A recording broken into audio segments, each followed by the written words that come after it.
Hello guys, welcome back to my channel.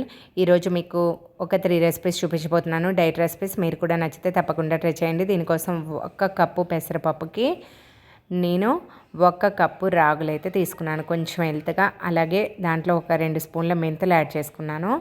ఇప్పుడు వీటన్నిటిని కూడా శుభ్రంగా ఒక 2 టైమ్స్ వాష్ చేసేసి మంచిగా నీళ్ళు పోసేసుకొని నానబెట్టేసుకుందాము. పెసలు రాగులు తొందరగానే నానిపోతాయండి, ఒక 4-5 అవర్స్లో నానిపోతాయి. సో చక్కగా నానిన తర్వాత వీటిని మంచిగా గ్రైండ్ చేసుకుందాము. మిక్సీ జార్లో వేసుకొని మెత్తటి పేస్ట్ లాగా అయితే గ్రైండ్ చేసుకోవాలి. మన దోసపిండి ఎలాగా గ్రైండ్ చేసుకుంటామో సేమ్ అదే విధంగా గ్రైండ్ చేసుకోవాలి. కానీ ఈ పిండి బయట అయితే పెట్టకూడదండి, ఫ్రిడ్జ్లోనే పెట్టేసుకోవాలి పట్టిన వెంటనే. ఇలా సన్నగా తరిగిన క్యారెట్, ఉల్లిపాయ, కొత్తిమీర తురిమి పక్కన పెట్టుకొని మనం మిక్సీ పట్టుకున్న పిండి ఉంది కదా, దీన్ని మిక్సీ పట్టంగానే కూడా వేసుకోవచ్చు, లేదు అంటే ఫ్రిడ్జ్లో పెట్టుకొని ఒక 2 డేస్ కూడా వాడుకోవచ్చు. ఇలా దోశ వేసుకొని పైనుంచి 1 చుక్క ఆయిల్ వేసుకొని మనం కట్ చేసి పెట్టుకున్నాము కదా ఈ ఉల్లిపాయ, క్యారెట్, కొత్తిమీర, వీటన్నిటిని వేసుకొని తింటే ఎంత బాగుంటుందో అండి టేస్ట్. దీన్ని ఏ చట్నీతో అయినా మీరు ఎంజాయ్ చేయొచ్చు. కొబ్బరి చట్నీ, పల్లీ చట్నీ, మామిడికాయ చట్నీ, ఏ చట్నీతో అయినా మీరు ఎంజాయ్ చేయొచ్చు అండి. చాలా బాగుంటుంది. ఒక 2 తిన్నారంటే చక్కగా కడుపు నిండిపోతుంది. మార్నింగ్ బ్రేక్ఫాస్ట్ అయినా, నైట్ డిన్నర్ అయినా తప్పకుండా ట్రై చేయండి. నచ్చితే మాత్రం. హెల్త్కి కూడా చాలా అంటే చాలా మంచిది. వెయిట్ లాస్కి చాలా ఉపయోగపడతాయండి పెసలు అనేవి. కాబట్టి ఇది మీ డైట్లో ఒక భాగంగా చేర్చుకోండి. సెకండ్ రెసిపీ వచ్చేసి అలసందలతో ఒక చాట్ లాగా చేస్తున్నాను. అలసందలను అయితే చక్కగా ఒక 4-5 గంటల పాటు నానబెట్టుకోవాలి. ఆ తర్వాత కుక్కర్లో వేసుకొని తగినంత వాటర్ వేసుకొని కొంచెం ఉప్పు వేసుకొని అయితే 1 విజిల్ పెట్టుకుంటే సరిపోతాయండి. తొందరగా కుక్ అయిపోతాయి. 1 విజిల్కి మించి కుక్ చేసుకుంటే చాలా పేస్ట్ లాగా అయిపోతాయి.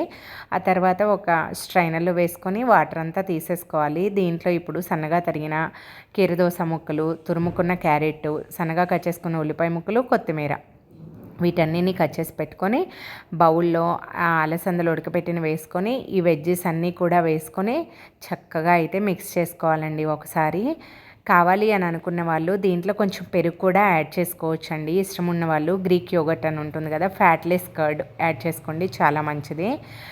అలాగే కొంచెం ఉప్పు, మిరియాల పొడి కూడా యాడ్ చేసుకొని తినండి. ఆ క్లిప్ మిస్ అయింది, అందుకే చెప్తున్నాను. ఆ తర్వాత ఇంకొకటి జొన్నలతో రెసిపీ. 1 కప్పు మినపగుండ్లకి 3 కప్పుల జొన్నలు తీసుకోవాలండి. తెల్ల జొన్నలైనా పర్వాలేదు, పచ్చ జొన్నలైనా పర్వాలేదు, మీ దగ్గర ఏముంటే అవి తీసుకోండి. ఆ తర్వాత దీంట్లో 1 స్పూన్ అయితే మెంతులు యాడ్ చేసుకుంటున్నాను. వీటిని కూడా 2 టైమ్స్ వాటర్ యాడ్ చేసుకొని చక్కగా శుభ్రంగా కడుక్కోవాలండి. వాటికి డస్ట్ ఉంటుంది కాబట్టి ఒక 2 టైమ్స్ వాష్ చేసి పెట్టుకుంటే చాలా మంచిది. చాలామంది ఏం చేస్తారంటే ఫస్టే వాటర్ పోసుకొని నానబెట్టుకొని ఆ వాటర్ అంతా నానిన తర్వాత అప్పుడు కడుక్కుంటారండి.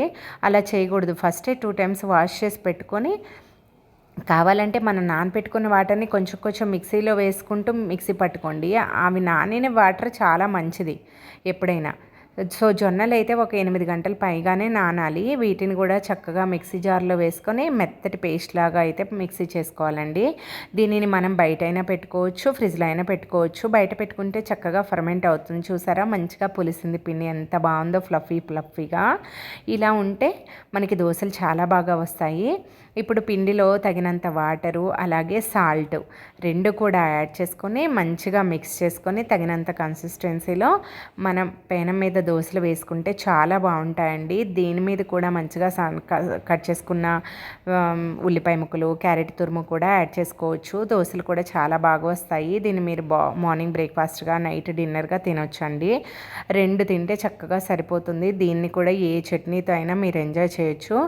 2 పక్కల తిప్పుకొని కాల్చుకుంటే ఎర్రగా పల్చగా వస్తాయండి. నేను క్యాస్ట్ ఐరన్ యూజ్ చేస్తాను. ఇంకా కావాలంటే నాన్ స్టిక్ ప్యాన్ మీద అయితే ఇంకా బాగా వస్తాయి. దీని మీద కూడా ఇలా కట్ చేసుకున్న వెజ్జెస్ వేసుకుంటే చాలా మంచిది.